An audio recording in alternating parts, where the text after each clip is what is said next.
Hello friends, இன்றைக்கி என்ன recipe பார்க்க போகிறோன்னா எல்லாருக்கும் ஃபேவரட்டான டீ கடை கஜடா எப்படி பண்ணுறதுன்னு பார்க்கலாமா? இது செய்யறதுக்கு பார்த்தீங்கன்னா ஒரு மிக்ஸி ஜாரில் 1 கப் சர்க்கரையும் அது கூட 3 ஏலக்காய், ஒரு முட்டை உடைச்சி ஊற்றி மிக்ஸியில் நல்லா அடித்து எடுத்துக்கலாம். நம்ம எந்த கப்பில் சர்க்கரை எடுத்தோமோ அதே கப்பில் 2 கப் மைதா மாவு எடுத்துக்கோங்க. அதுலேயே 1/4 கப் ரவை சேர்த்துக்கலாம். 2 ஸ்பூன் வரும் ரவையோட அளவு. கொஞ்சமாக உப்பு சேர்த்துக்கிட்டு நெய் விட்டுக்கலாம். நெய் ஆப்ஷனல் தான், நீங்கள் பட்டர் கூட சேர்த்துக்கலாம்.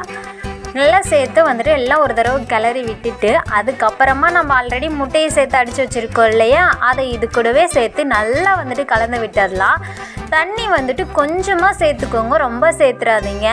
நல்லா மிக்ஸ் பண்ணதுக்கப்புறம் இந்த மாதிரி இருக்கணும். இந்த ஸ்டேஜில் நான் ஒரு 1/2 அன் ஹவர் நம்ம இந்த மாவை ஊற வச்சு எடுத்துக்கலாம். அரை மணி நேரம் கழித்து இதை எண்ணெயில் குட்டி குட்டி பாலாக போட்டு பொரித்து எடுத்துக்கலாம். மீடியம் ஃப்ளேமில் வச்சு தான் இதை பொரிக்கணும். ஹை ஃப்ளேமில் வச்சு பொரிக்கக்கூடாது, ஏன்னா உள்ளே இருக்க மாவு வேகாது.